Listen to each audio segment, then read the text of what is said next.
Fideo dosbarth i chwith ar gyfer mathemateg A2 uned 3. Differi ffwythiannau logarithmig. Differi ln x logarithmig naturiol, Napurian log, swn i'n mynd i wneud. Felly os i yn haflu ln x, gwrth wneud hwnna, mae i'r pŵer yn haflu x, neu x yn haflu i'r pŵer Nhw'n gwrth wneud i gilydd. Felly ni'n gallu differi x yn ôl felly dx di yw i'r pŵer Dwi ddim yn newid wrth differi.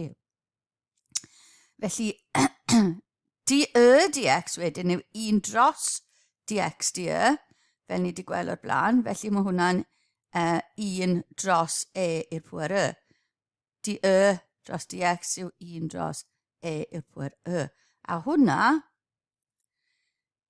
cofiwch, dx yn 1 dros, felly na beth wnaethon ni yma.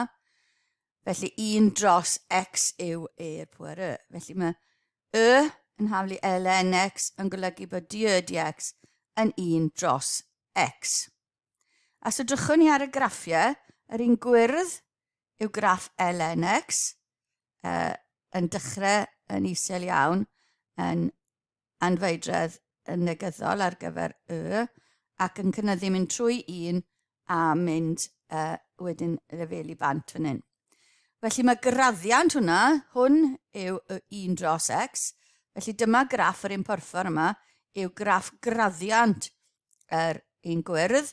Felly chi'n gallu gweld mae fe'n uchel iawn ac yn serth iawn pan mae'n agos i 0 ac wedyn yn mynd lleihau, mae'r graddiant yn lleihau nes bod e'n lefelu bant.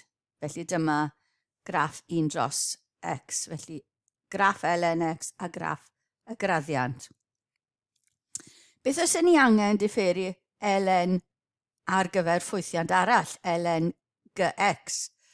Felly cofiwch nawr, os yw yn haflu i'r pŵer gx, mae gyda ni dx yn mynd i fod yn i'r pŵer gx lluosi differiad y g.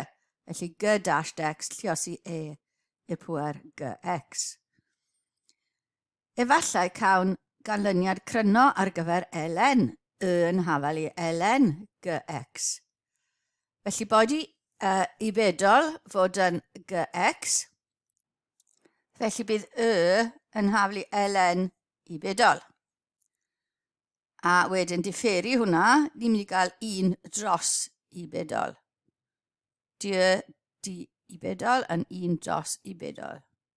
Felly ni'n gallu defnyddio reol cadwyn i ddod o hyd i dx. Y dx wedyn yn mynd i fod yn du lluosi du dx.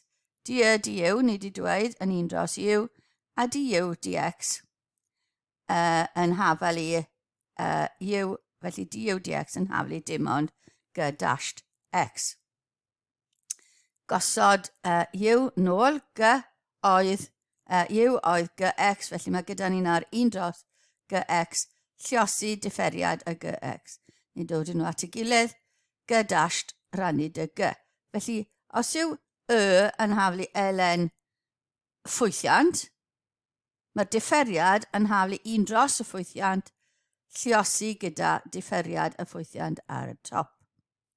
Enghraifft, mwyn differi ln x sgwar plus 7x minus 6, felly ni angen differiad y bracet sy'n 2x plus 7, felly o'r fformwla mae gyda ni y 2x plus 7 ar y top a'r ffwythiant ei hunan ar y gwylod.